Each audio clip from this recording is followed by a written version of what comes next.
Oh God, this is awful.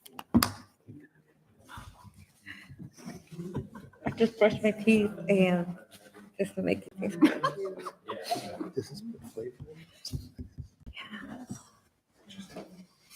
Instead of it being in here, it's here, so then you sit.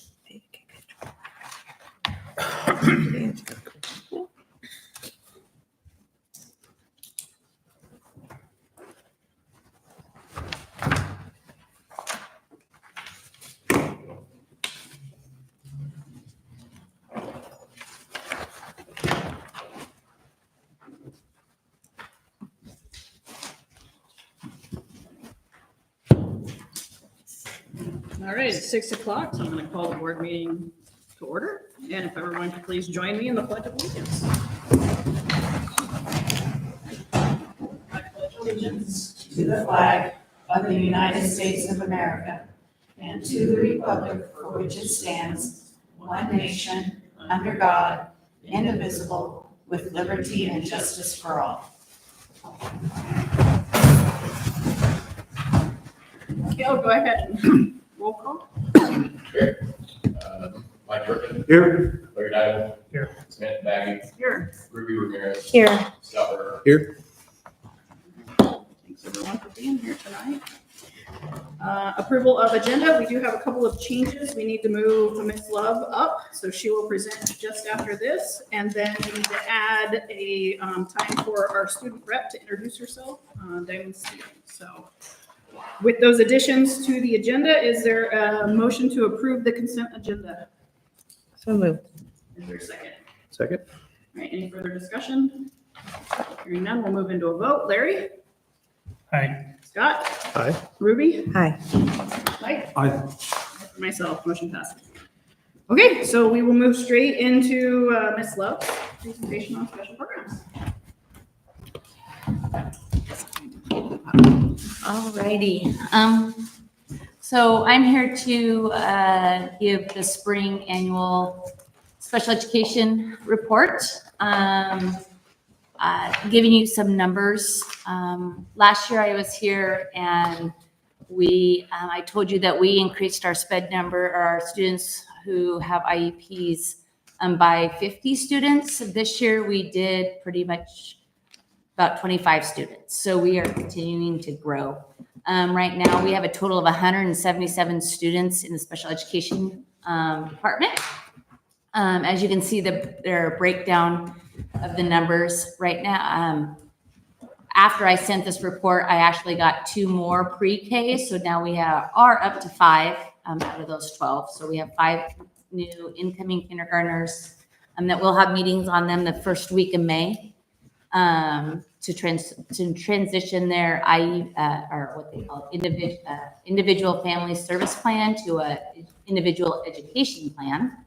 Our numbers at the K-5 level are pretty much steady. And then our SHOPA numbers have increased as well.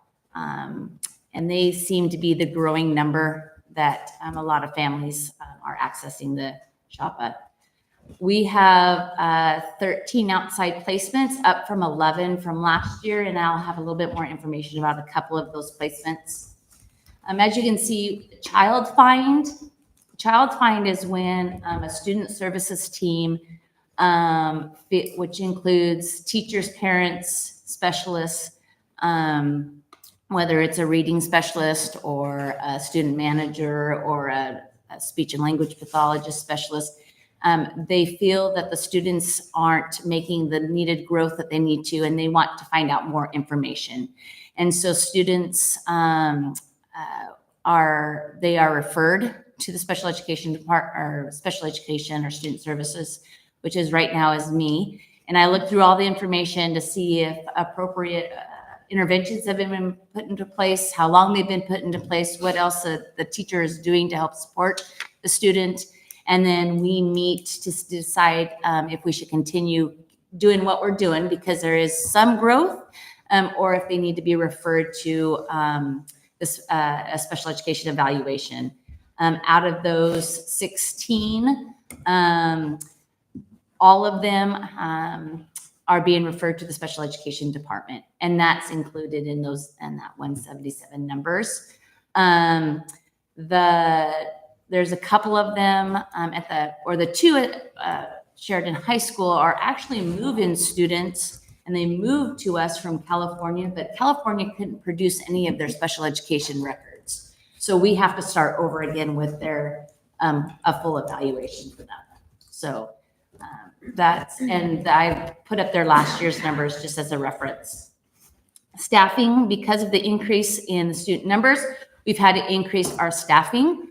At FCS, we currently have 2 K-5 certified special education teachers and 1 middle school special education teachers. And then we have 7 instructional assistants, and 5 of those are one-to-ones for our significant medical communication and orthopedic needs of students. SHS is the one that's really has grown this year. We have 2 certified teachers and 4 special education IAs.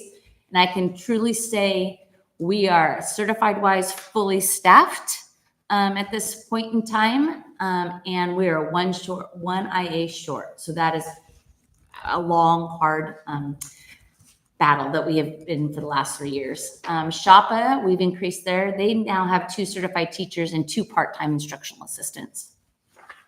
And we do still contract with the WESD for some of our services. I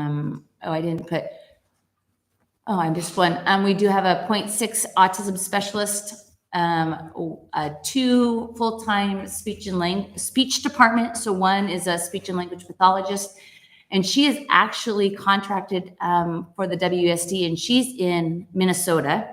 So because she is virtual, we have to have somebody on site. So we have a speech and language pathology assistant that helps her. We have OT, occupational therapist, physical therapist, audiology, and then we also have, which I didn't put up there, I'm sorry, I missed it, a half-time school district psychologist. So she does all of our cognitive and academic testing. So that is where we are staffing-wise. Senate Bill 819, I came to you guys a couple months ago about Senate Bill 819. Our findings have been closed. They came back to us with nothing else after we submitted our report. So that's a good thing. We still currently have 4 students on an abbreviated day. 2 of those students are parentally placed, but because we provide busing home for them, it's not necessarily a parental place now. Now it's a school and parental place, so we have to count them. And then 2 are on a true abbreviated day. And looking for the future, I'm very excited because we are researching the opening of a structured learning, communication, and life skills secondary program for the use of our Building 1 that Noni's has vacated. With that, we have hired an autism specialist that will be just for our district, which will be great because I've struggled with the WESD to get us appropriate services for our students who are living with autism. The structured learning communication life skills classroom is a classroom that about 15 of our students will be able to access. It's not going to be a classroom, it's going to be a program. So it's going to be a fluid program that our autism specialist and one of our high school special education teachers have experience operating and starting. These students will be able to access classes at the high school and at FCS for electives, for some academics, but it's really something that Dory and I talked about that we are missing here, and there isn't any kind of programs out there. This will be a 6-12 program, and as those students, about 15 students age, then it can turn into what we call a transitional program, which we have to provide, the school district has to provide services to 18 to 21-year-olds. if they choose not to go to college or to a trade school.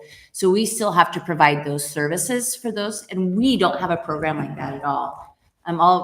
We have students at Willamina and at Dayton right now. So as those students get to that 18 to 21-year-old area, we do have a handful of students in the primary grades that will be able to just kind of move right into the program. And so we will be doing, we are starting the planning now, and our autism specialist is going to be coming to work for 4 Fridays between now and the end of the school year with us to help us plan. With that opening, this is going to allow us to bring back 5 of our out-of-district placements, if not 6 of our out-of-district placements. So we're going to be able to save some money bringing those students back in. I know at one school district, we have 3 students out there, and we're paying almost $145,000 for them to go to that district, that one district. And we have Dayton, Willamina, and at Oasis. So we'll be able to bring some of those students back. Is that a difficult process to bring them back? Nope, it's what it really is a letter to the parents stating that we can now offer those services that the students needs in our home district, in their neighborhood school. And the parent could say, no, I want to keep, like, for example, at Dayton, I want to keep my student at Dayton. If they choose that, and if that district accepts them, then we don't have any responsibility for them anymore. Yeah. And I can see one family doing that because the rest of the kids go there. When are we shooting for building 1 in the fall? Yep. Right. Is this being funded money-wise, getting it ahead of the schedule? Where's the funding coming from? It's all the same the only thing that the only addition that we have is hired the autism specialist, but that money we would have paid more because if we had to contract it through the WESD. So we're saving money hiring our own autism specialist rather than going through the WESD. Mhm. And then we communicate with the other districts Yep. of our plan, because what they do is they send us a contract and say, well, this is the cost. And the 2 spots at Oasis, which is the building in McMinnville when you first drive in, the ESD building, their individual student spots increased by 20,000 per student. So it's up to 60,000 per student that we would be paying to have the students go there next year. So, and Missy previewed building 1, and because it has, it has a washer dryer, we did the improvements on the building a couple of years ago. It is in good shape. It has a full kitchen. You're able to do the life skill training that we need. It's got a big open space, a couple of very, very large spaces for instructing students. Will it be open for out of district students? Once we get it. It just depends. It depends on the student and their needs, right? So, like 2 of the students right now who are on the abbreviated day, they will transition down there, and so we could have extra time during the afternoon when they're not there, right? So, but all the other staffing, we're able to do it with what the staffing we have right now. And transportation costs. And transportation costs will be down because we won't be having to transport or contract with a busing company to transport the students as well. So are we reducing the 0.6 FET from WSD? And then I did have a question about where there could be 12 for the pre-K sped children. Where is that number coming from? That comes from the early childhood evaluation system through the WESD. So what happens is if a parent from birth to age 5, if a parent feels, or if a physician feels that the student is delayed in any way, or if they have characteristics of a child with autism, or if they're orthopedically impaired, the school district is responsible to child find those students. So what happens is they look at the boundary that you're in, the school boundary that you're in, the physicians or the parents are referred to the WESD, and then they start what they call an IFSP, an individual family service plan. So it's kind of like special education K-21, but it's birth to age 5. And so those are students who have been referred to the WESD. They are either the 4 that I have up there, they have already qualified and have an IFSP that needs to be rolled over. The other ones are in the process of an evaluation. Yeah. And those, and also there are some, and then they provide preschool.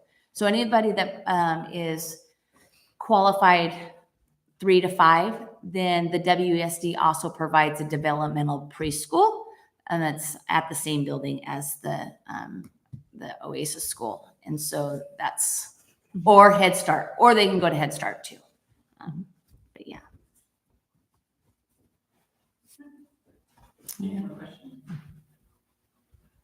No, it's exciting. So I got just one, I was just gonna go back to the Sharpa or your child fine on Sharpa. How does that all work out?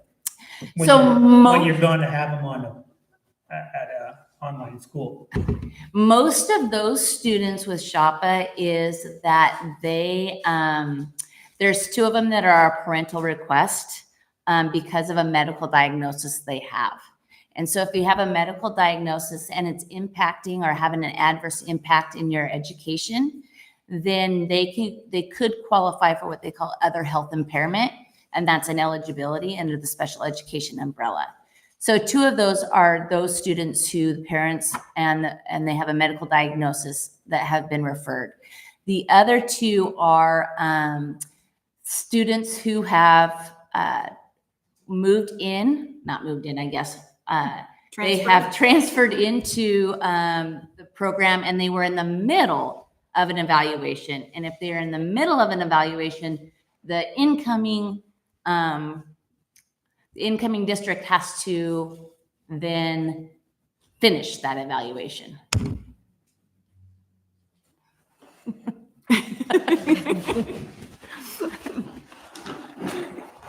All I see is money. I mean, money, money, money. But there is not the child find is that's a legal thing that we have to do. If How do there's- we know the question? Yep. And this might sound not appropriate, but hey, they got 2 years of COVID and they kind of like that school, not doing the schoolwork, so how can they maybe not just bluff it through there? They get, so they do pass at an easier rate. Well, when we have a child find, there's evaluations that are standardized tests that have to be done for them to qualify. And so like for other health impaired, we have, there has to be 2 behavior rating checklists and a medical diagnosis. And the behavior ratings that the parents and teachers do have to show that there is a significant discrepancy between a standardized, I don't like to say, but an average 85 to 115 average score. Okay. It's a little bit more technical with those behavior rating scales because they're T-scores rather than standard scores. So that's what they're kind of looking for. If there is that, if there is that lower scores, then what we have to do is we do IQ testing.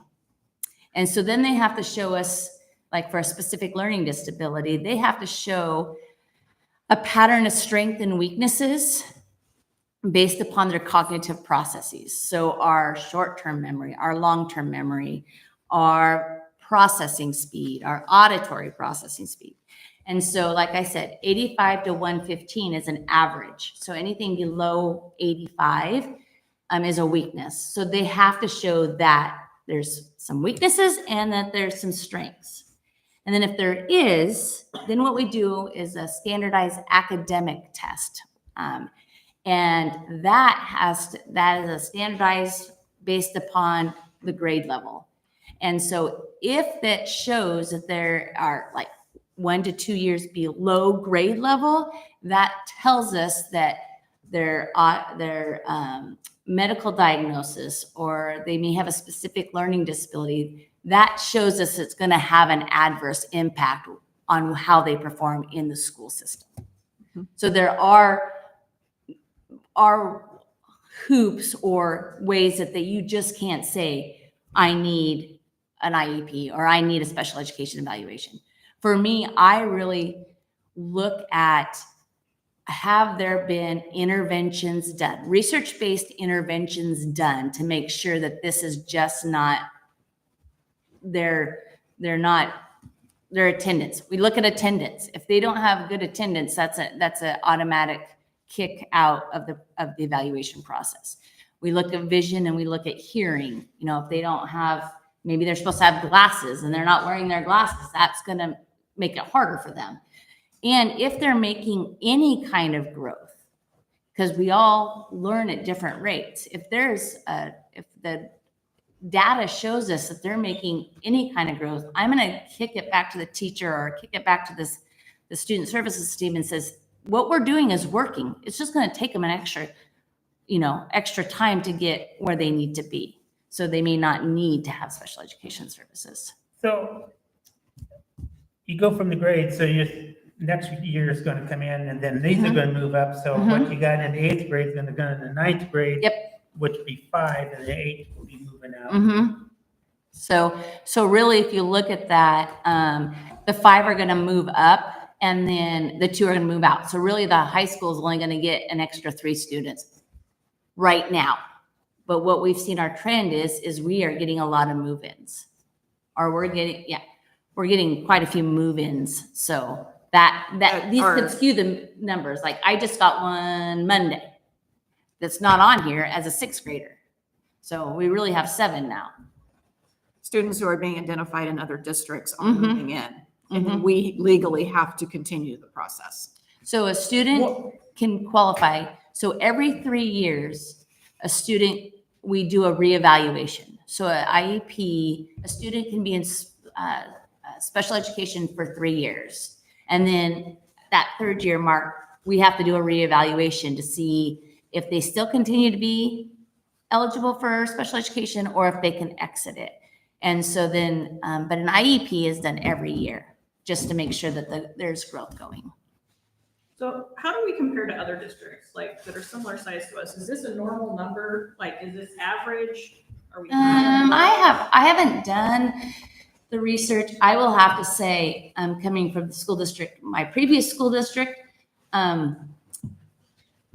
I would have, as one special education, I would have had all 43 students by myself. And that's an average elementary school. Total enrollment, though, I know Central School District would run close to 18% of the student population. We're about 15% right now. So, and we could certainly bring back to the board some comparisons of where we're at. Overall in enrollment, we are still fairly flat. We have the ebb and flow of the mobility throughout the school year, but within our demographics, we have had this increase of students who qualify for special education services. And are we just better at identifying it now? Or like, they're moving in identified. Okay. They're moving in. I mean, to be honest, And they just move in, being identified from another District. district. it's a federal, there are federal guidelines and state laws around it. Yeah. It's all regulated. Yeah. I would say we could, I could ask Kale to look into this. But I would believe we have a higher percentage of our move-ins qualifying for special education than not.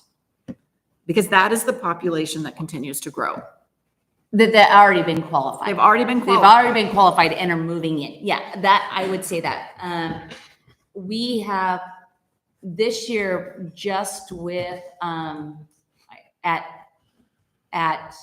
6-8. We have not had any students who we have identified this year. Yeah, they're all move-ins. the K-5, we have only, I have only qualified 3 this year. So systems and processes have been in place.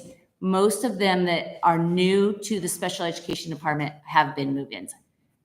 And a lot of them have been shop that have moved in from shop to shop. Transfer. Yeah, the Mhm. transferred Transferred. into the. Yeah, not moved in, but online transferred, school. yeah. Is that because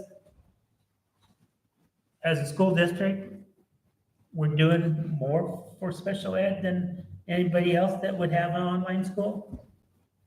I am not sure about that one, about the online school. I don't know. I mean, know. I mean, it depends on the online school. I think that could also be a larger conversation. There are just families leaving the brick and mortar school for a variety of reasons. I would like to have. That's that happened. Sharpa come and They presented in January and their data is better than ours. They're open for any of us to come over there anytime, so Mhm. you could always arrange a walkthrough. And they are also, I mean, there's students all over the state of Oregon. They're just not local. Yeah, they showed us that on the pie graph when they presented in January of where the students are coming in from, so.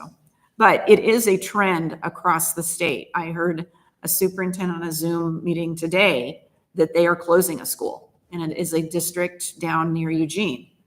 I know that another neighboring district has dropped close to 500 students since the fall of 2019. Across the state, people are just leaving public education in general is the trend. And I feel very thankful that our enrollment continues to hold. And it's important that we keep looking at that enrollment and our programs and how we welcome and onboard families. So, but I think that's a good topic for definitely another conversation. well, Absolutely. thank you for all that information. You're welcome. It's probably way Appreciate too much, but Way to dive in there. yeah. All right, thank you. You're welcome. And it looks like we don't have our, No, we do not. we'll move on to public input. Do we have any public input? I didn't see it. None today. All right, admin reports. We'll continue then. We'll let Adam come on up and talk about SDS.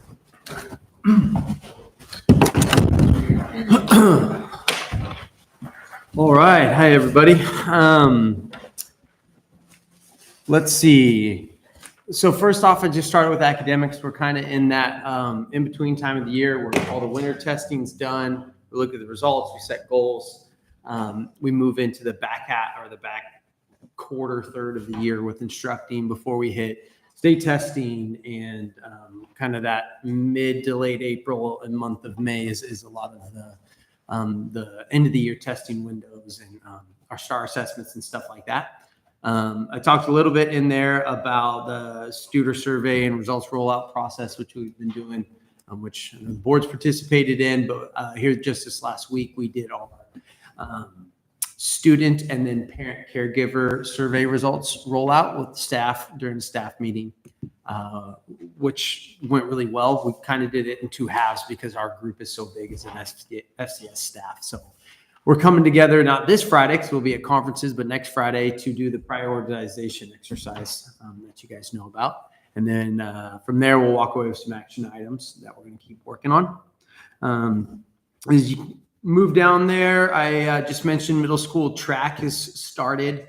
Middle school's track is always an event because it is the only sport with 6th grade, and they get to compete for the school, and it's a very large number of kids. Again, this year, post-COVID, it's grown each year, and this year we're at 54 track athletes as of the last couple of days when I checked. Right now, they are competing in the first meet of the season at Amity.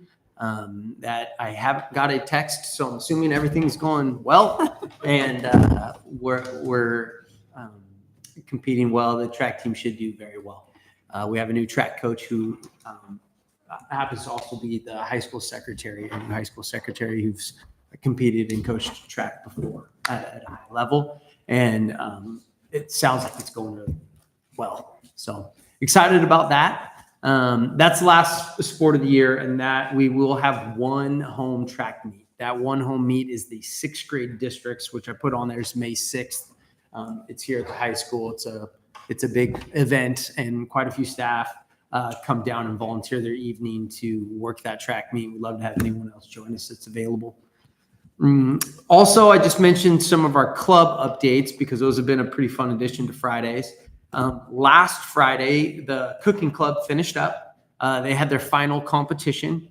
The mayor of Sheridan came in and judged, which was Kale. But I got to introduce the mayor of Sheridan coming to be their judge, which was pretty cool, along with Buffy Bernards, who's a kindergarten teacher, but used to work in the food industry as well. Went really well. It was a lot of fun. A lot of staff got to stop by and try the final dishes and score and that kind of thing. Lego Robotics still has a couple more meetings. They'll finish up this later this month. That's for our 4th and 5th graders. And then we just kicked off the drama club, which we did last year as well. Last year we did 4th and 5th. This year we added 6th because we had so many 5th graders that wanted to do it again. So Miss Davidson's running that. They practice a couple days a week after school. And then once I have the date, I'll shoot it out. But the big performance there will be in May. So I mentioned attendance, and I tried to just make sure I'm sharing that in these reports. So last year at this point in time, we were sitting at 86.3. Right now we're at 90.64. So that same growth has, either stayed relatively the same or increased slightly as the school year's gone on. To be honest, I thought it was going to drop because the flu killed us this year. It was a rough flu season, I think, for everybody. But it overall is about the same as far as our attendance separation stayed about the same. So we're sitting at about 4.3% above. And then I just wanted to mention in there the staff highlights this time. I know a few board members got to participate, but this last weekend we got to honor 2 staff members at the gala, the Masquerade Ball gala for the Chamber of Commerce. The way that process worked is nominations were set out, and anyone could nominate a staff member, and then they took all those nominations. I think we had like 40 or something, if I'm right. And then a committee, not the administration, went through and selected the winner. We did 1 certified and 1 classified staff this year.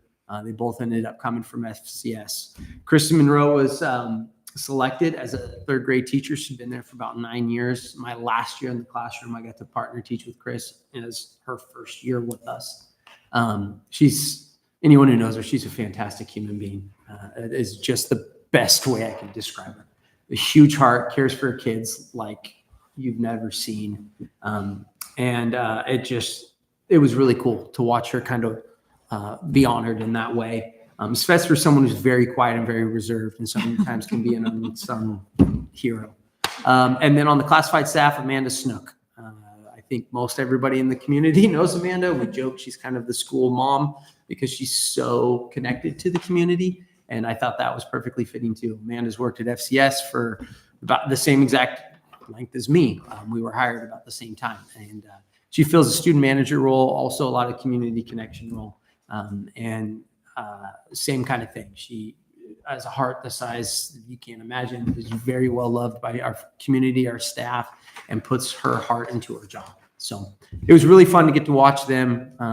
Dory call awards out for them and watch both of them, the waterworks, turn on and just take a moment to be honored by the people in that room. It was really cool. So I just want to make sure I mentioned that here. And that's all I got this month. Oh, sorry, upcoming dates.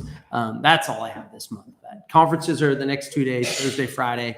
We have Kinder Roundup, our big event that will be on Friday, the April 26th. There at FCS.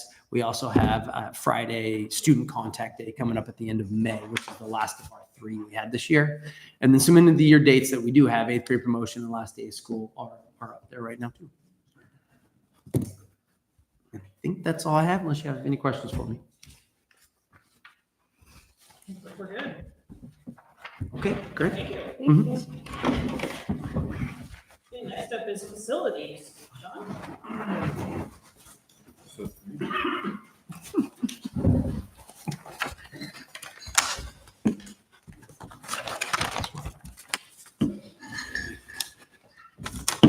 So we're finally getting some of the bigger projects taken care of, like the HVAC at FCS. I think we finally got the building down to 70 degrees.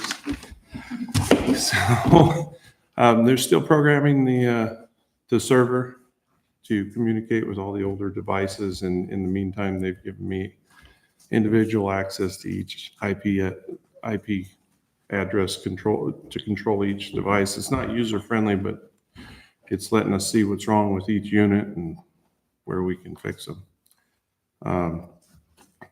All the ADA door openers have been replaced and repaired. We're back in compliance. Thank you. And thanks to Kale, our card readers are all in the cloud now, so we can save ourselves a trip down the hill to let somebody in. We can just push a button and open the door. We're gathering photos and footage for April 20th for our breakfast. Asset Essentials is online, and we're doing the slow process of inputting all our assets. It's all been from scratch, serial numbers, models, makes.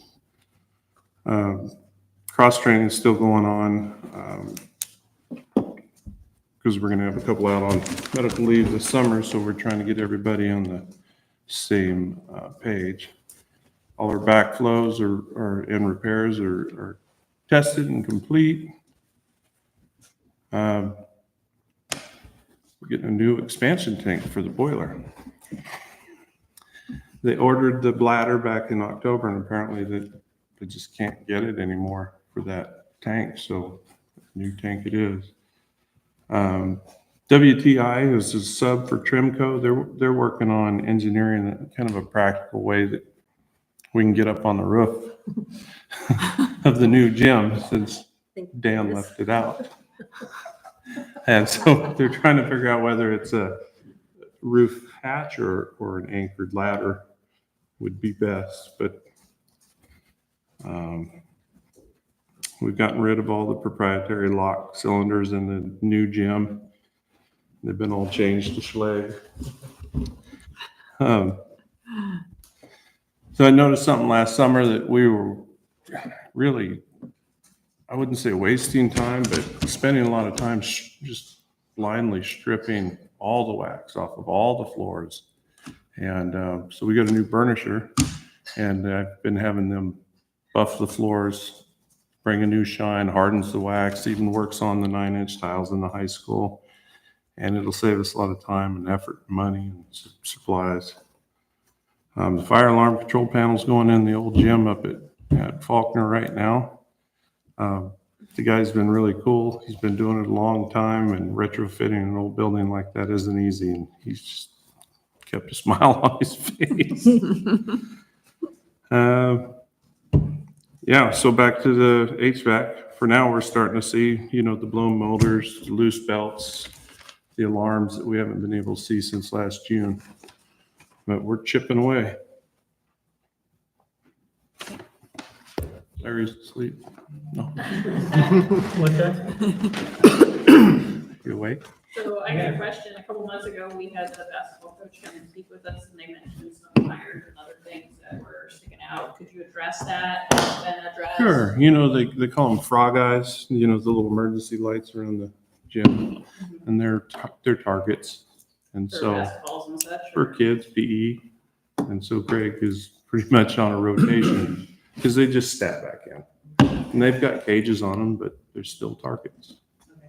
So it's been taken care of. It's Yeah, it's an ongoing thing. ongoing forever and ever. Yeah, they're not currently hanging. Okay. Good to hear. Any other questions? Just kudos for all the hard work Yeah, here. it's a lot. Yeah. Sorting through the mess. They're doing the hard work.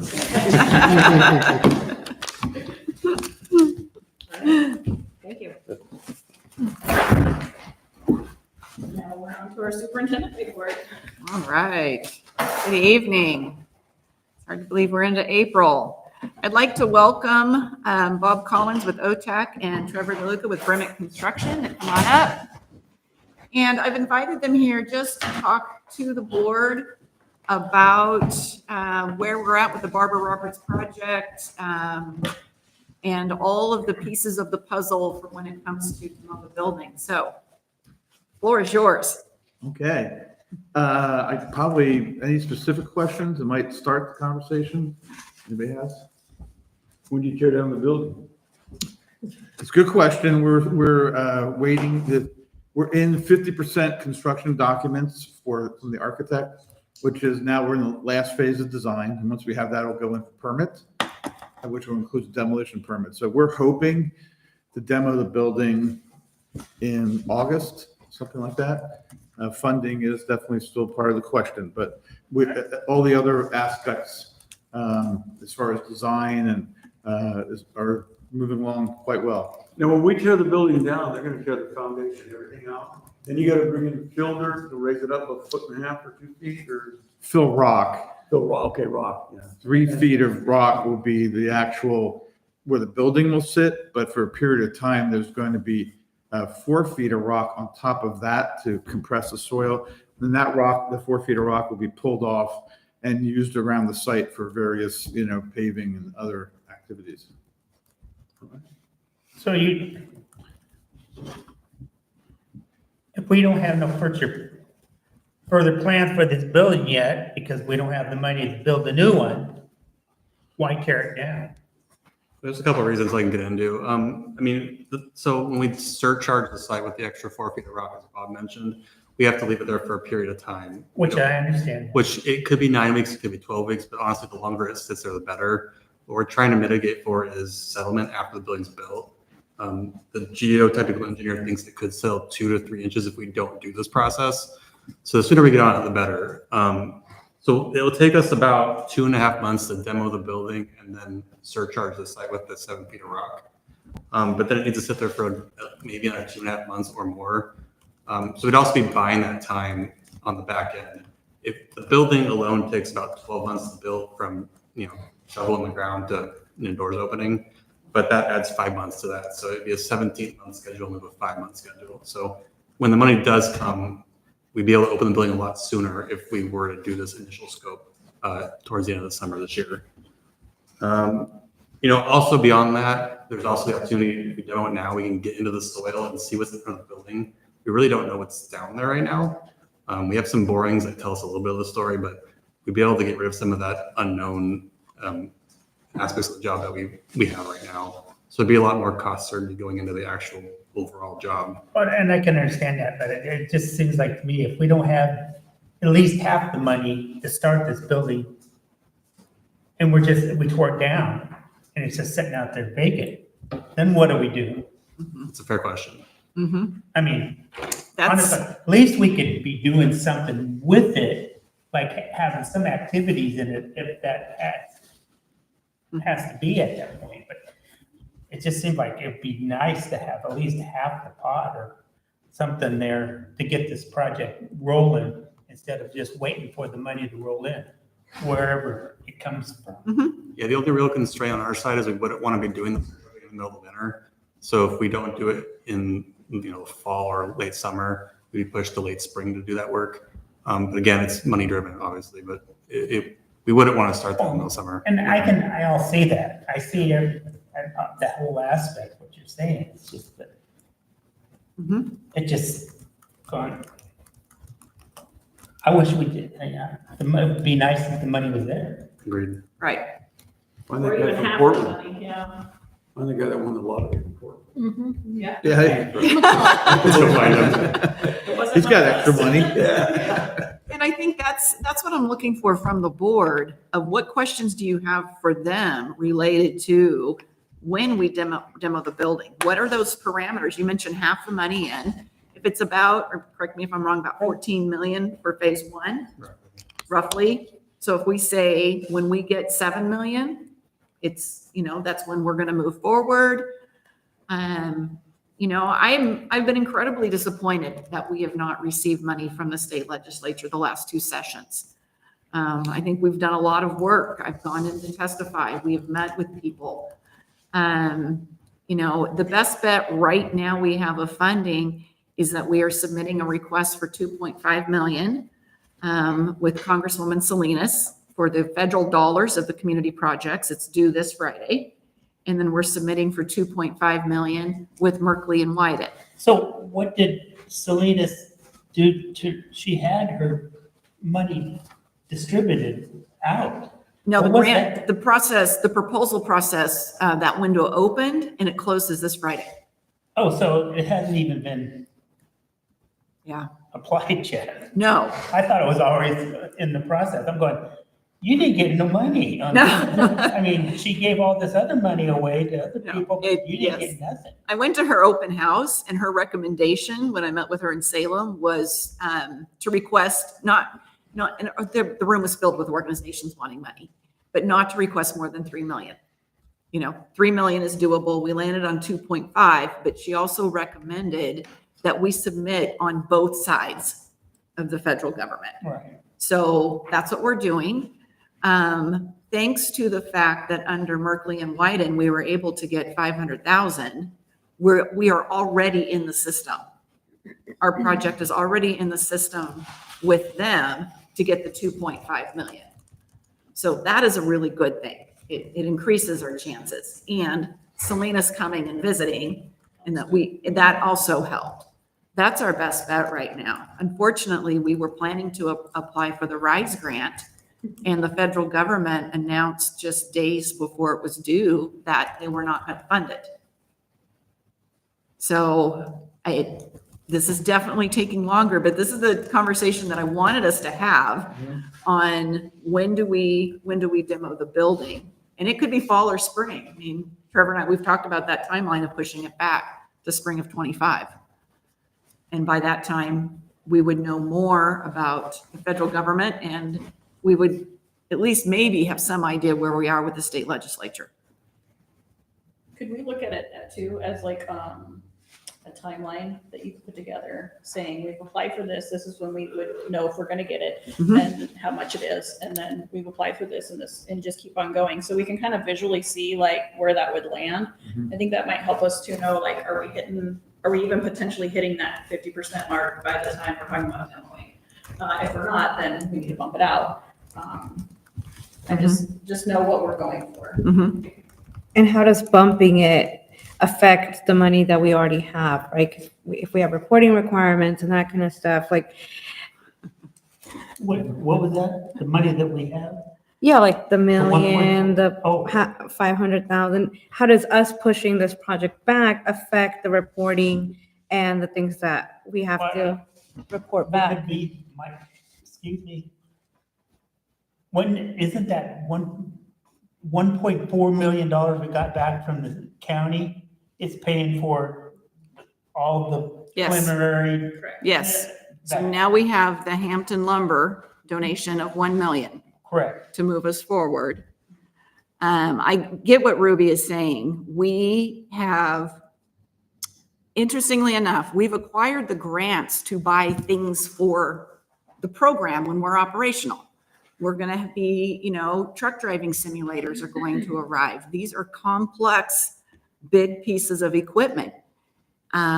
We have a Connex with $115,000 worth of diesel tech tools that students will use.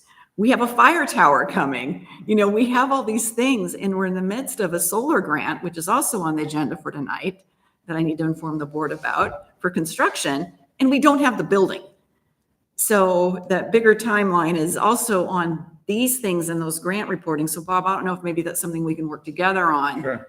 To look at, okay, the fire tower grant, with the fire tower, it's 500,000. We have to have, Karen, correct me if I'm wrong, because it seemed like with the state grant, we have to have the items back to us in order to report and get reimbursed. And that reimbursement has to be done by June 30th of 25. So the fire. If we're raising up the floor of the 4 feet, are we gonna do that the whole 6 acres? We're gonna do that? Does the tower have to be raised up? We don't believe that the tower has to be raised up. That's something we're still working with the federal FEMA about that. The language seems to indicate, there's nothing stored in there. It's not a place where students congregate or any adults. But we still have to go through that process of figuring out. We know that a storage building, we feel pretty confident that will not need to be raised up, but we haven't had the official application and determination yet. But conversations with the city and other agencies seem to say that. Because I'd hate to build that tower and then come back and tell us, oh, it's gotta go up another 3 feet. Oops. Well, and can we move forward building the tower without tearing down the building? Or does that have to go together? You could build it ahead of time, but it'd be really hard to use it. We couldn't finish all the utility work. The city would likely require some sort of storm drainage system in place for it, utilities to it, parking, drive access to it. That stuff would all be hard to provide in the sequence, in an early sequence, without affecting the building construction. So we could get it up, yes, but I would be concerned it wouldn't be occupiable. And we could talk more with the city about that to see what options are, but that's my first take on it. So about the phase one, that's the minimum we have to invest, the 7 million to get this building useful enough to do anything. Like that's a bare minimum. It's like 4 walls and a floor and we can do things or. Well, phase one, I have a poster board, but everybody's online, they're not gonna see it. But I could put it up here for the board to see. Phase one is just the 2 pathways. But the cost is not 50% of full construction, because as Trevor has educated us on, there are things you do in phase one that will be more expensive later on if you don't do them. Like, we have to build the whole building. Oh, sure. We can't build half the building. Yeah, that's just really what I'm asking. So this is phase one. That's the bare bottom of what we can do. We have to spend 7 million. So To be the functional. building's gonna have to be, the outline of the building's gonna have to be there. And that phase one will be put in there, and then when the other phases, other programs come in, you would fit it in there.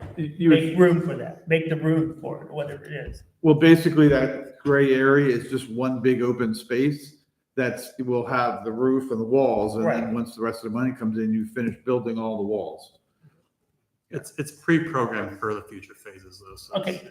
there's no backtracking. So at that price, how much is that price right there? We're still actually working. We just got the drawings since we're estimating it right now. What was the last number? It was around 14 million. exactly the For that entire, right there? well, it's the entire site development. It's the whole building. And it's the half the build out. Because if this is done, we can open, because we have all the equipment to do these 2 pathways. So that means the entire site, which you see up above, has to be finished. You've got to have a place for the minibus to come in if we have 10 students from Amity that want to do fire science. So all of that has to be finished, and all of the things that the city is requiring. So that's why. How much is the city requiring? That's just, since I live here, I just like to know how much that city's requiring. Nothing unusual. And there we have to bring fiber from the current school building down there. We have to do a second driveway approach into the building. We had to put some sidewalks there, stormwater treatment, but typical stuff for any project. Yeah. Would it look better on our applications if we have, so right now we have this concept, right? But if we demo the building to add that to our applications to say, hey, we're moving forward, these are the steps we're taking. Like we started here with our concept, we have initial money, we've demoed the building, we're moving forward. Now we need more money to continue this process, right? Versus if we just wait and hope that the money will come. I mean, that's where my head goes.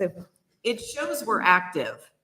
And certainly it would be powerful to send the state legislature pictures of the rock pile that, hey, we are ready to build on this.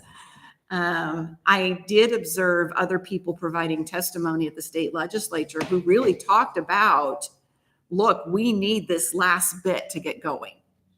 And it created a sense of urgency for their funding and for their need. But they were able to say, we've done this, which is powerful. Yeah. So you bring up a good point. And honestly, our forward momentum has gotten us where we are by doing just that, stepping out and doing things. And then it comes, even just the last million we've gotten, you know, we don't have a new building built yet, but they're saying, I believe in that project. I see you moving forward. You've bought the property, you've got the design, you've got all the things. It's gonna help with future donations for sure. Can we get,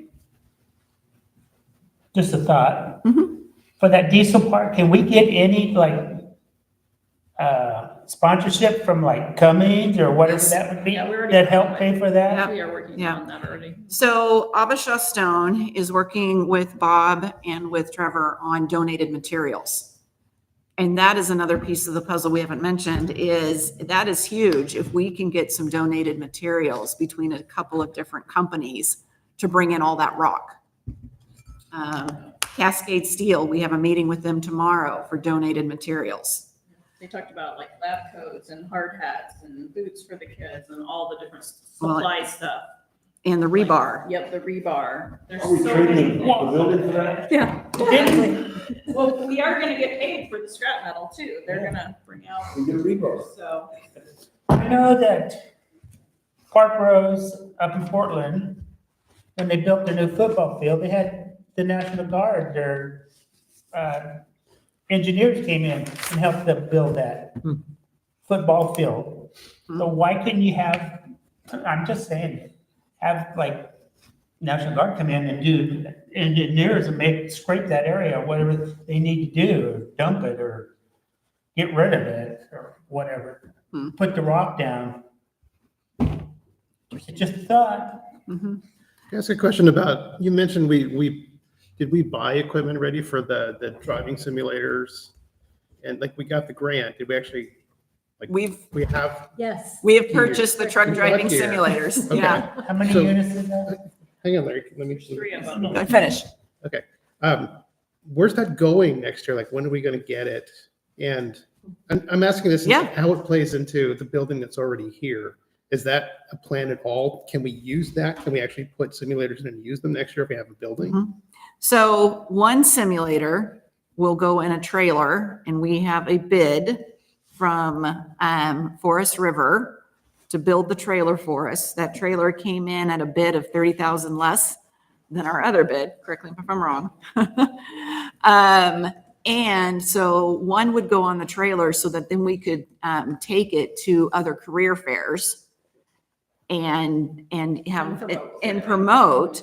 And also, you know, just to grow the program. The other two, yes, we are talking about where we could locate them in the high school so that we could get started So using we them. don't need the old building for that. No, We can launch a program. That's no, not and I'm part of not, it. yes, I'm not Okay. comfortable. Put them in that building. Yeah, we Okay, that's the can't, question. yeah.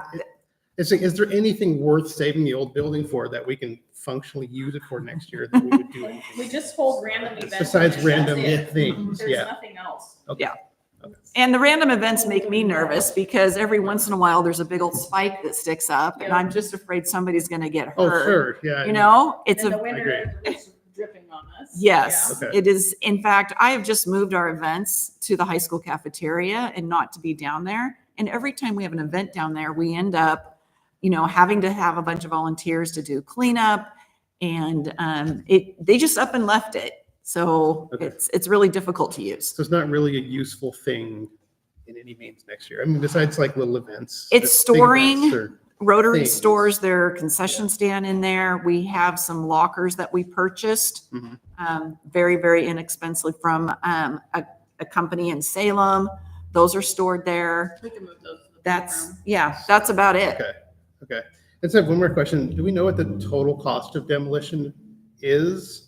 And then just based on the comment you're talking about, when we're gonna get under the ground and we don't know what we're gonna find, is there any risk that we're gonna find something that's gonna cost more?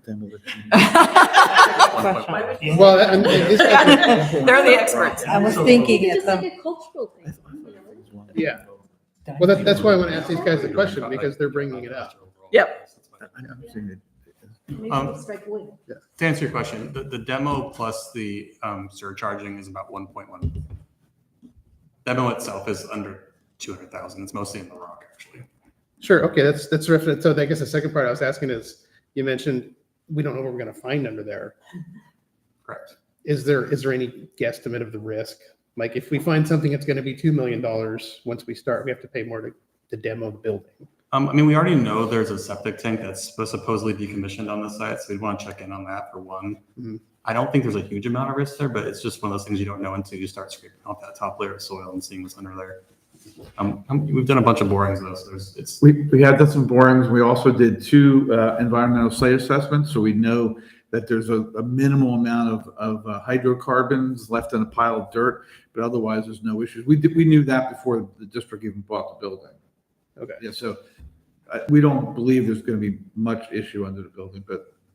So. Yeah, I know you can never say with never, but Right. I'm just trying to get a gauge of Sure. what could happen there. Okay, And you thank mentioned a minimum amount of time that the rock has to sit. Is there a maximum amount of time that it's like, we don't want to have it sitting there, 2 years? There's no risk of it sitting for too long. No, Okay. I don't believe. I mean, no. But you brought up the other risk is that applying for other things and grants that are getting us the equipment we need, we're going to run out of storage room for the equipment. So that's where we're at.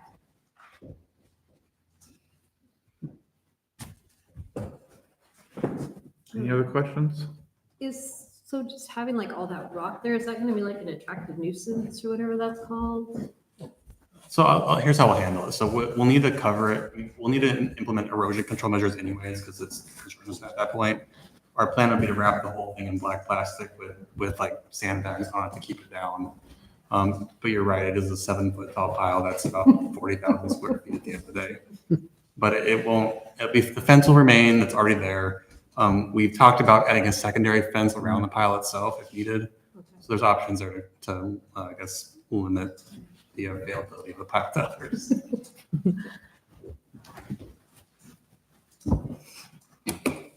Any other questions for Bob or Trevor?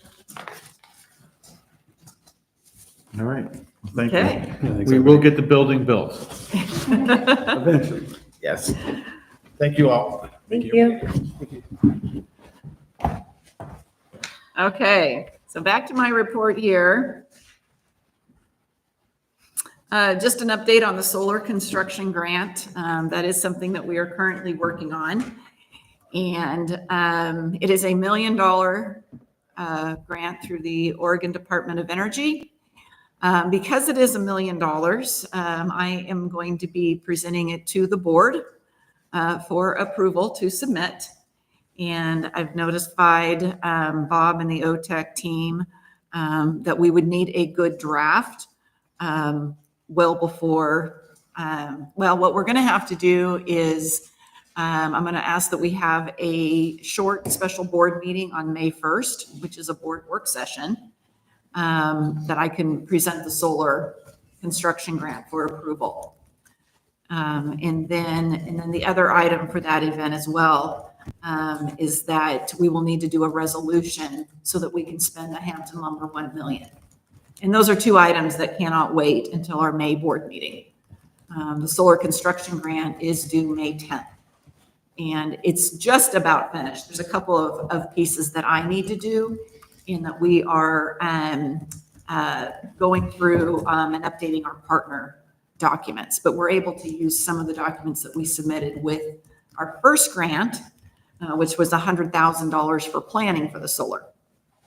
So question on that. Yes, Okay, so we don't have the new building that it would go on yet. right. So what sort of timeline are we gonna lock into? If we apply and they say, yes, here's $1 million to do this, do we have to have it on the building within a year or not? Because we don't have a building yet. So- I believe it is a 3-year grant. Okay, so we have 3 years to get it on there. I'm going to verify all that with Bob. I asked him, I said, I need you to find out if we can get extensions. Is there a chance if for some reason we don't meet that timeline, we could still put it in the field like we talked about before? Is that like plan B? That would be plan B. It's not ideal. Right. They said the best is to put it on the roof. I don't want to get the district locked into this, and I propose that we wait a year, but then we have no guarantee of funding. So here again is a situation where we have the opportunity and we are in a good position to get these grants to do these things without the building there. So I'm going to talk to Bob again. I'm going to confirm the timeline and check on that. And I think it would be a good idea, and I'll be prepared to present this to the board, an actual timeline of all these grants in coordination with the construction plans. Because they have a construction timeline.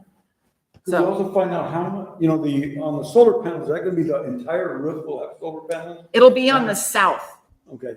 side. And how much will that produce? We will be at net zero. Okay, and will that be able to go, back into the meter, so our meter runs backwards? I believe so. And we've So at talked, certain times of the year, what in other times of the year? There's But in the batteries. end, it would balance out. Or anything extra that we don't need from that building, can we ship it down to the high school? It's not quite how it works, but the idea is there, yes. I got a question. Mhm. You said at Hampton. Mhm. Is there any stipulations on that grant that they send in there, what you're supposed to do with that money? so. I mean, or is it Yeah. just a general? No, when I told her what we specifically needed, it was to finish up the site area around the fire tower, because there were going to be costs associated with that. And it would be the demolition of the building and bringing in the rock. It would be huge donation. And then I would go back to Kristen and offer to stretch that million to other things that we need if the rock was donated. And that's what Avishaw's working on. Oh, And it sounds, for companies now, rather than a dollar donation, it's easier for them to do a material donation. And then we just post their signs all over the place. So but I just wanted to know, Yeah. I mean, that's a good point. on these grants, what are they pinpointed for? This can only go to this or that Right. or whatever. So I did have a talk with Kristen, and she asked what's easy for reporting. And she says, is it okay, quarterly? And I said, we can do quarterly reports on how we're spending the money. And Karen has that figured out. I also offered to her to have 2 of our board members go to one of their meetings to say a thank you and just to be present and talk about the project. So she's checking with them about when that would happen. Their corporate offices are up in Portland. So, but yes, I did specify these things. The other thing that I went back to her and said, look, what we also really need is to pay for grant writing to continue. Just Look Left, their contract is $10,000 a month. And I sent Kristen the Just Look Left contract. I sent, if you remember when Elaine came, she showed us the tier 1 of all the grants they're going to be applying for. I sent that all to Kristen, and she said, absolutely, we will cover this. So I was thankful for that. And she sees the point of, we need this. And I was telling Elaine, we need a grant to pay for the infrastructure of, the things of just doing the project. So Really, whatever they could come up with. that's where we're at with Hampton Lumber. But Karen will have that resolution ready. And if we could do a short board meeting on May 1st, that would be good.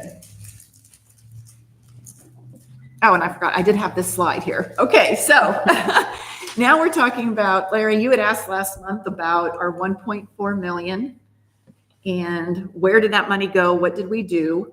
When we were awarded that money, I wanted to reimburse the district, and Brent Nilsson with Emerald Flash really advocated that we reimburse ourselves. I think I went back till we purchased the property. So we had a date and we said all of what the district has incurred since that time, we could reimburse ourselves out of the 1.4 million. And that amount was the $127,194. The purchase services, and I'm going to bring up another document, include all of these things: OTEC, Brick, Bremick, Emerald Flash. Now Just Look Left. Emerald Flash contract has ended. Brent is volunteering his time to complete the request to the federal government. And Just Look Left is taken over on all the grant writing. There was another big contract, if you remember, with Geotech Engineering that we had needed to have an attorney review and that the board needed to approve. So Karen and I talked about this and what this report would look like. And we came up with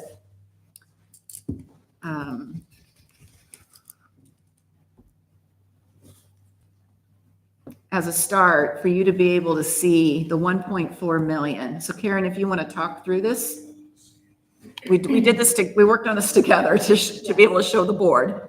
So that's just basically, we got the money in and then we just took that 127,000 right off the top. So that's our total.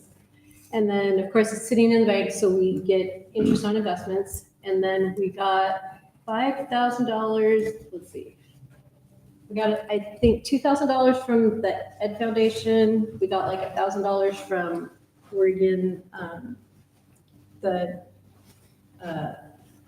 Oregon Community people. Foundation. Yeah, and then the energy people. So that's where that money's going. And then this is showing where it's coming out. We did the salaries and benefits. It was Paige helped with something last year, and then just legal services, and then that huge purchase services. Mm-hmm. Tell me what the encumbrance is again. That's, we're saying this is how much we are going to pay in the future. So like, we go in and we'll put in a PO for like $5,000 for legal services or whatever it is. So we spend 1,200 of that, and there's 22,000 or 2,200 left over. So then at the end of the year, when we close that PO, the encumbrances will go away. So it's just, we're saying, oh, we might have to spend this. Or you might not. Like a hold Or we on might money. not. Yep, it's a set aside, it's a hold. Mhm. So. Because I never really got what that encumbrances is. Yeah, well, I and thought, when I looked it up, it said it was a lien against own. So it's basically like when I do the payroll encumbrances, it's like, I know how much I have to pay you for the full year. So I say, okay, we need to just encumber your whole salary right now. And then each month, I take away what you pay, what we paid you, and the encumbrances go down by that same amount. Okay. So the legal services, we're reviewing contracts related to Barbara Roberts. The purchase services, that includes Brick, and they did have a whole bunch of subcontractors because this is getting us to a full set of construction plans. OTEC, Bremick, and Emerald Flash, and Just Look Left, and the city of Sheridan was also in there for review of the site plan. So is there a way to get that broke out even more? Because I think Larry was kind of asking for that. Am I right, Larry? Like a Yeah. more descriptive And breakdown? I understand this, but you still Yeah, a little bit more. we can break it out. It's like the architecture. Okay. What did they do to it? There, I see Right, rendering of it, so. right. We paid this much and this is what we got. Mhm. And granted, Emerald Flash, there was a lot of things they applied for that we did not get. And it was just very unfortunate. They We can applied, still list what they applied for. I mean, Right. that was work we I paid for. can, yes, I can do that. And there were presentations given. I had a lot of meetings with Brent and just helping me figure out what to do next and how to get through the project. So, And I've got like a list of like all of the, invoices we've paid. And it's, like Dory said, they have a lot of like subcontractors. So it's just a lot of, so we can drill down into just even purchase services and provide think that's the big one, the yeah. amount for each one. That's the biggest amount of money. Yep. So. Yep. Because I mean, legal service, I remember when we asked for like the geo Mhm. drilling people to have that looked at further and that kind of stuff. I assume that's what those costs are. Yes. Those contract reviews. Mhm. But yes, definitely I think the Brick proposal, when they first came in with all their subcontractors, was like even 1.1 million or something initially. So, and my notebook is like one of the big notebooks. I mean, I can bring that in and share that. pass it around. Yeah, exactly. Yeah. Because it'll have it's got like copies of all the invoices and then like the POs if we have to modify a PO and all the contracts and the addendums to the contracts and Yeah. the subcontracts. So it's. But there's so much, if you ever built a house, and working with, the general contractor. Well, under this is a whole bunch of engineering. And granted, we spent money learning about the building to determine we would save money if we demoed it. So there was some engineering costs that we paid for trying to figure out, can we raise that floor 3 feet and have it stable? And then the more they investigated, the more they learned, we would save 1.5 million if we demoed the building, which was the decision we came to last June. So there's some of these purchase services that it was getting us to the point of realizing what we really needed to do to use the property. So is there a chance any of this will be left over then? Like, because he said 1.1 million is what's going to take tear down. We just got 1 million in. You're going to use some of that to build the fire station, so you just took away some of that. So you're short, is what I'm saying. So even if we said, yeah, let's demo, how are we going to make up that difference? Right. That's the question. Yeah. And it's, our POs, Emily is just, she's so good and patient. Because it's like, okay, wait, now this amendment number 2, we got to put the PO in again. We got to subtract some from here. Because whenever they do a change order or something like that, it just changes everything. But yeah, that's the thing. It's like, we won't really know, we encumbered their whole contract amount, but they might change something before we get to the end of the year. So, we might have money left over in this contract. We also might not. And then, Yeah. And then, Well, and right now, explain the district reimbursement of what we have left. so we couldn't just go and put money back in this account where we took it from to reimburse ourselves. And so basically it's been sitting out there, and we bought I think the burnisher came out of this money. We did, I think, all the ADA stuff. It's kind of the stuff we have to do, but it's we could put it off maybe a little bit. So I've just been kind of slowly using that for things that we kind For of facilities. need, and yeah. Yeah. And so we've got 31,000 left. Mm-hmm. Well, I know it's not that much anymore. Changing daily. Yeah. Exactly. So Actually, Yes. Barbara Roberts is paying for that buffer. Or it's paying for whatever else you bought. The county is. Well, the county, was county. yeah, well. yeah. It's all under, it's all. But it's But because we you borrowed really- from those funds. Exactly. originally. So it's not really, it's still the same budgeted amount of money. It's just the way you're paying it back. Exactly. Yeah. And so since they allowed us to reimburse ourselves for things that we'd already paid for. Mhm. Had we not been allowed, we would not have been able to do those things. Exactly. Mhm. So even with the $1 million we just got, we don't have enough to tear down the building. Correct. Correct. Unless we get enough rock donated, that could Yeah. make a difference. Yep. We'll know soon, hopefully, on that. Mhm. We will. So we don't tear it down until we have the money in our hand? Save up the interest for a couple of years. Yeah. Yeah. But then I'm also wondering if our insurance, our liability insurance goes down when that building's not sitting there. I mean, Help cover if that. it's just a big pile of rock, maybe. And the price, we're tearing it down, will go up. It's all the numbers you can throw at us, though. You still have liability. There might be somebody breaking in. Oh, yeah. Yeah, but But it it would might be be less if different. there's not a building. In a pile of rock, you don't think the kids are gonna go play on that? That's why I Well, asked that's about my the concern. whole- That's why I asked about the attractive nuisance thing. Yeah. Get some constitute wire or something. Okay, so our next report on this, we'll just drill down into purchase services Yep. and spill that out. Okay. Well, then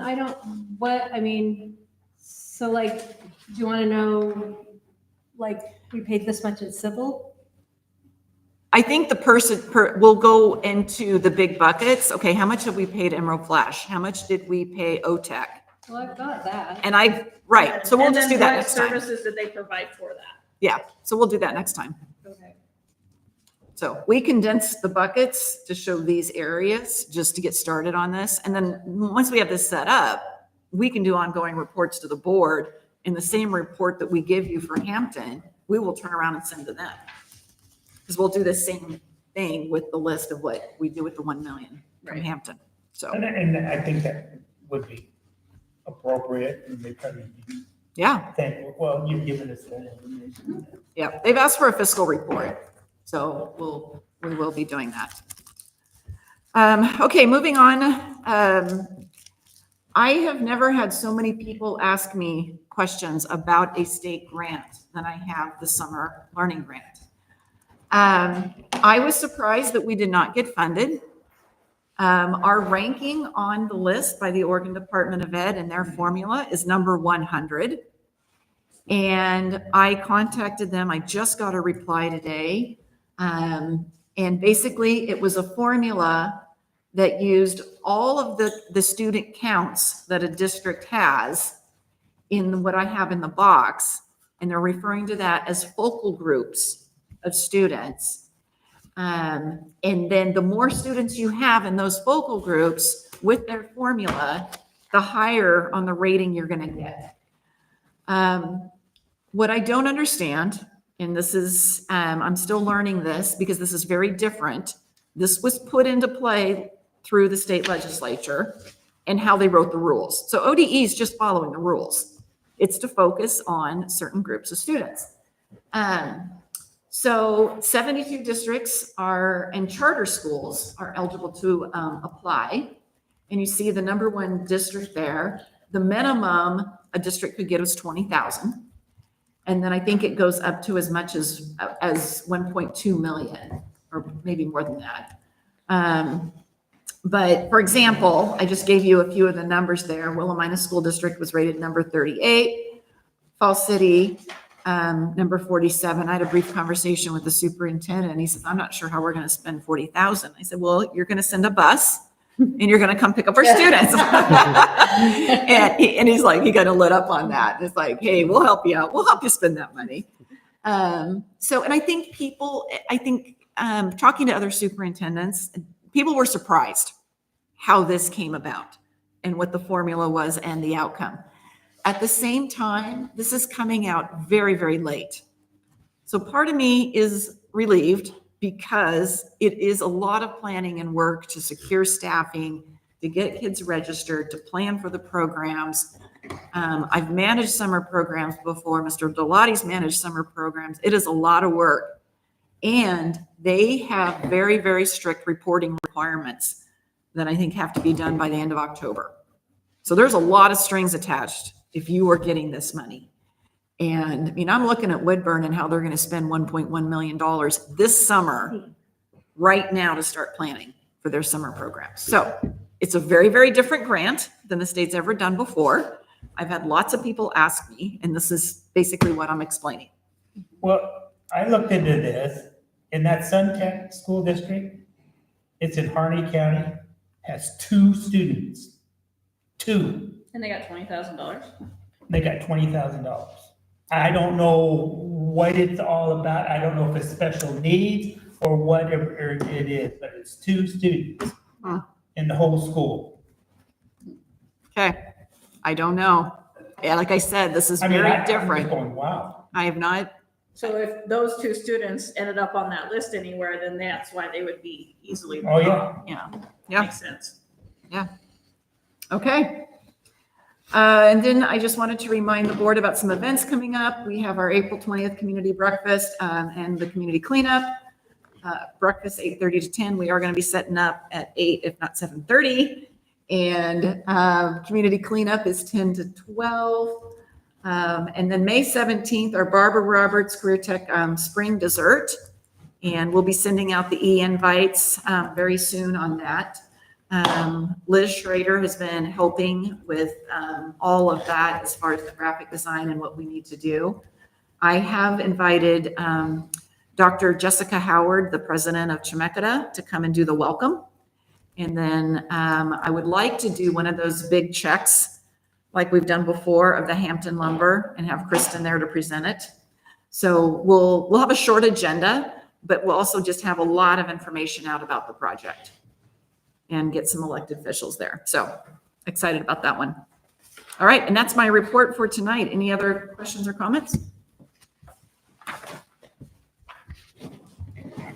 All right, we'll move on then. Thank you, Dory. Mhm. Fiscal report, Karen. thought I already gave it. It's in your board packet.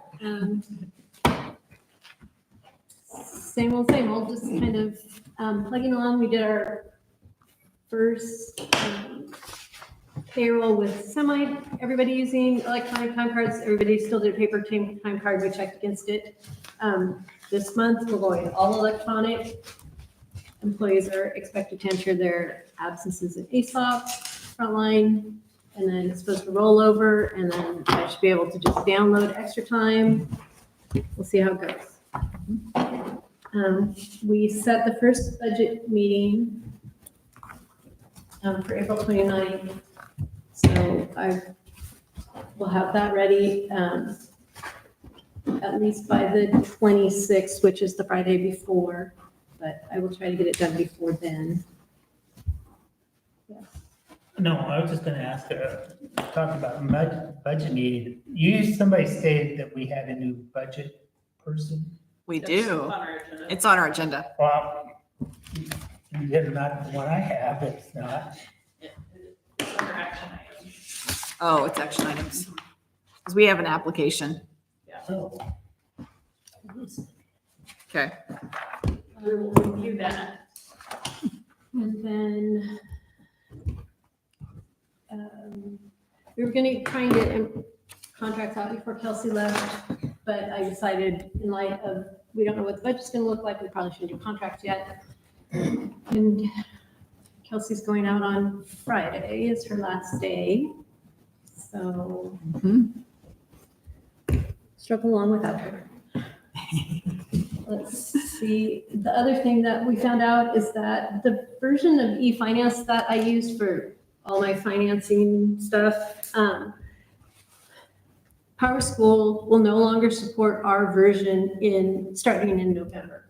So that means we have to do like this huge upgrade. And they've done, we did 3 hours yesterday, well, a couple hours till the internet went out.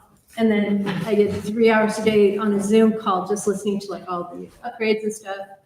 So it'll be nicer. It's going to look like it looks like there might be some really much more user-friendly things. I'm just, with any kind of upgrade, it's always kind of scary, but, and I'm not entirely sure when that's going to happen, but she said it has to be before November when they quit supporting it.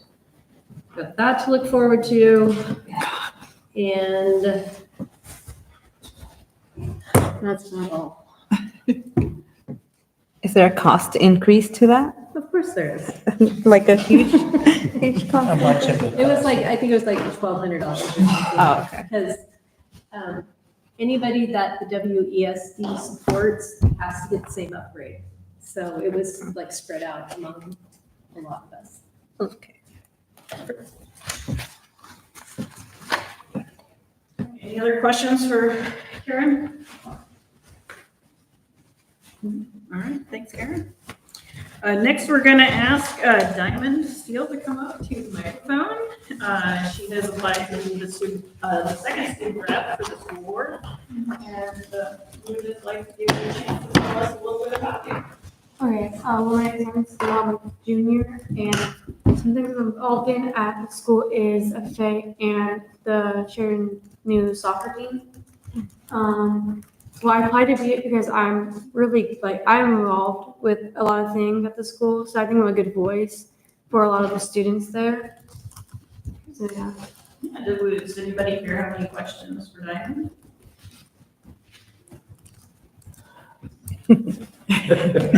How long have you been in the school district?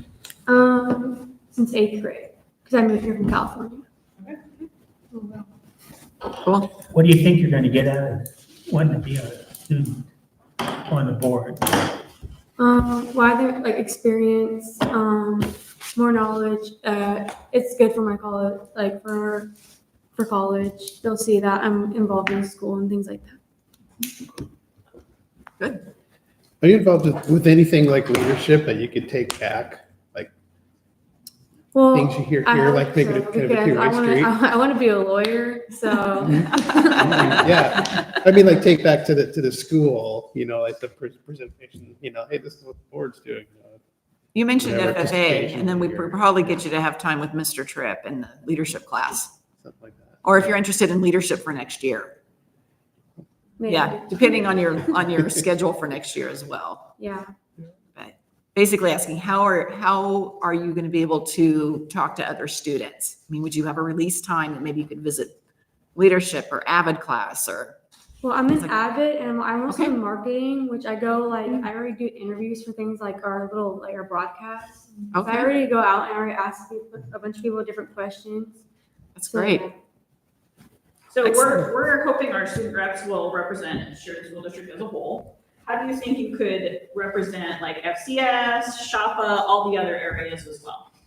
Well, I haven't really thought about that because I have I have my siblings that go to CS, but I haven't been up there in a while. Yeah. So maybe like trips, like Something for you to think about, right? How you can integrate yourself into those other areas. Any other questions? All right, well, thank you for coming tonight. Thank you. Thank you. So the action items. So what do we do?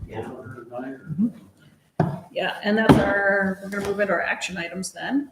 And the first one is there a motion to add Diamond Steel as a student representative to the Sheridan School Board? So moved. Is there a second? I see. Been probably moved and seconded. Any further discussion? Hearing none, I'll move into a vote. Larry? Scott? Aye. Ruby? Aye. Mike? Aye. Aye for myself. Welcome aboard, Simon. All right, next action item is the Teacher Appreciation Week resolution. Lori, I'll have you read that. Okay. So we are going to be quickly coming into May, which has the designated week to appreciate our teachers. Teacher Appreciation Week is observed annually during the first full week of May. In 2024, this is the week of May 6th. Whereas teachers mold future citizens through guidance and education, and whereas teachers encounter students of widely differing backgrounds, and whereas our country's future depends upon providing quality education to all students, and whereas teachers spend countless hours preparing lessons, evaluating progress, counseling and coaching students, and performing community service, and whereas our community recognizes and supports its teachers in educating the children of this community. Now, therefore, be it resolved that the Sheridan Board of Directors proclaims May 6th through the 10th, 2024 to be Teacher Appreciation Week. Be it further resolved that the Sheridan School Board of Directors strongly encourages all members of our community to join with it in personally expressing appreciation to all our teachers for their dedication and devotion to their work. All right, so is there a motion to accept the resolution as presented? So moved. Is there a second? Second. All right, it's been probably moved and seconded. Any further discussion? Hearing none, moving into a vote. Larry? Aye. Scott? Aye. Ruby? Aye. Mike? Aye. Aye for myself, motion passes. Thank you, teachers. Yes. All right, so before we go and vote on our budget committee applicant, we're gonna have her come on up to the mic and, do we have her application on there? Do you have the application? Does the board have the application? I emailed it to everyone. It's an email. Oh, we've seen it. Okay, yeah, we didn't want to check all that. Oh, yeah. I can print it out. I think it's okay. Our applicant wants to come on up, tell us about herself and why she would like to be on the budget committee. Hello, my name is Gwen Fink. I've been a resident for 3 years now at Sheridan. And I've got 2 children in school currently, 4th grade and 6th grade. And I'm just greatly interested in their future and I want to see them succeed. I want to see Sheridan succeed. And so I want to be a part of the process and do what I can to help the future. And your application said you're involved with the city budget, is that right? I am. I started that last year and I just put my new application in, so I'll keep doing that too. I don't want Sheridan to disappear, you know? Does anyone have any questions? I do not have any great finance background or anything. I'm so sorry, but Neither do I. I'm a We will- Don't even wonder. We will help you out. you know, Karen's great. That's what I'm here. And that would be interesting if you, since you have like city budget, like experience to see how it differs in. Yeah, no, yeah, I'm interested to learn. See if it helps. Mm-hmm. Maybe she'll teach us a few things. Exactly. Great. We'll see. I'm still figuring things out. All right, well then we'll move into, is there a motion to accept the budget committee applicant? So moved. All right, is there a second? Seconded. It's been properly moved and seconded. Is there any further discussion? Hearing none, I'll move into a vote. Larry? Aye. Scott? Aye. Ruby? Aye. Mike? Aye. Aye for myself. Motion passes. Welcome to the Hey, Thank you. We'll be in touch on all the information. Okay. And we still have one opening, correct? Correct. So if anyone knows of anyone or anyone's interested, budget committee is a great way to just kind of get your foot in the door and experience what the district's about, and, you know, maybe some other doors will open. There's lots of volunteer positions. And minimal meetings, so that's. It is you know. minimal meetings. It's, yes, not too bad at all, really, when it comes down to it. So, all right, next up is topics for the next meeting. Does anybody have anything that they would like to throw out there? I think we mentioned it already, but I'm looking forward to seeing the calendar of when we might get money, and then are we going to decide at some point? Are we going to decide when we want to do the construction? Mhm. I don't know if it's going to be next meeting, but Okay. Maybe put that on the timeline. get more information. Drop Yeah, it. yeah, when the decision's on the timeline. would be a good Right. thing. Mhm. Mhm. Can I ask a question? I have a question type that following him. How much money do we have in our capital fund? We should have something in there. shouldn't we? You have an idea? Well, I was just thinking if we, because I knew at one time we had over, $1 million. no, but we had over 600,000 at one time. I don't know if we even have that anymore. We can take a look and find out. We could use that Hmm. for the finish off the tearing down of the Right. building, because that was money that was spent that when the church paid us, Oh, that's the right. district, that money was put in that account, capital fund. And if Okay. we have to use it, I couldn't see a better way of using it at this point. Yeah, it's a good thing to look into. Okay. Anything else for topics for next meeting? Do we need to go over any graduation logistics, or can that just be an email? I think it's our last meeting before graduation. Yes, I will add that.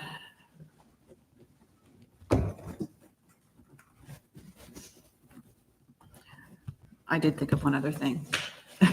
I realize this board's, I just thought of something else. We do need to talk about our long-range facility plan and the facility assessment. And that was going to be the topic for the May work session, May 1st. Bob Collins and Dan Hess have offered to come back with a contract proposal to help us out. I requested that it would be under 30,000. The TAP grants that we did not get would have been 80,000. But we have a good plan in place. It needs to be updated. And Sean will be a huge asset to that process. But we do need to get started because it needs to be finished in the fall, or we will not be in a good place to qualify for the Awesome Grant.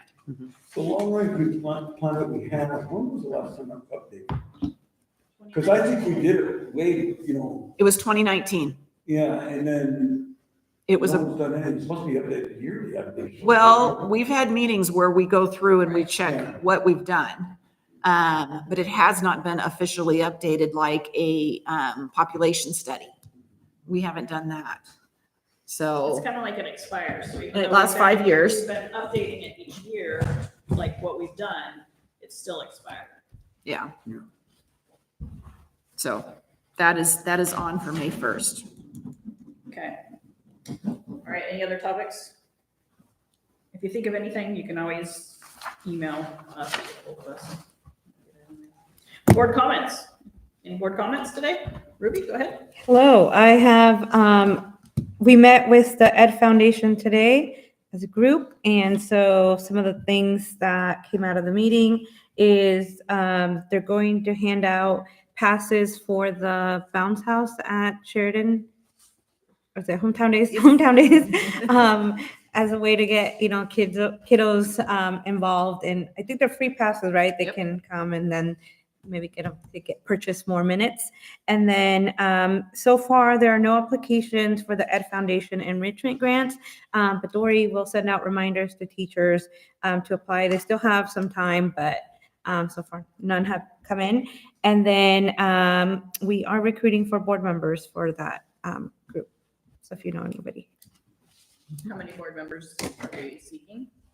Probably 3. We have 5 right now. All right, any other board comments today? Did anybody listen to the broadcasting network? Sheridan Broadcasting Network? Anybody listen? It's pretty nice. And you got 2 students telling me what's going on in school. It's pretty good. Now, how often are they going to do that every day? It's every week, Oh, once a week. or it could be twice a week, actually. Twice a week. Yeah, they've got a YouTube channel, and happy to send the board the link because Mrs. Holste sends that out, and it You already is sent the link out. That's it is a good way to find out what's going on in the high school. Future reporters. Yes, they do a good job. They do a good job. I agree. All right, so also we need to note that special meeting needs to happen May 1st. Dory thought about 15 minutes, so just keep that in mind, that work session. Next regular meeting is May 15th, and you see all your upcoming events, including the budget committee meetings. Looking at those dates, do any of those dates throw any red flags for anybody? Just kill it, the budget meeting. Because the first one is the city council meeting. The only one that's on a Monday is June 3rd. Oh, I think you said the 29th was, they're all Mondays. Is that a Monday? It is a Monday, but city council only first and third Monday. Oh, all right. Okay. So June 3rd, I might have to leave early if we need that meeting. No, I was only thinking copy. Okay, well, Okay. if there's not a conflict, then we'll just call it good and schedule those. So I'm gonna adjourn the meeting at 7:41. Thank you guys for coming tonight. Thank you.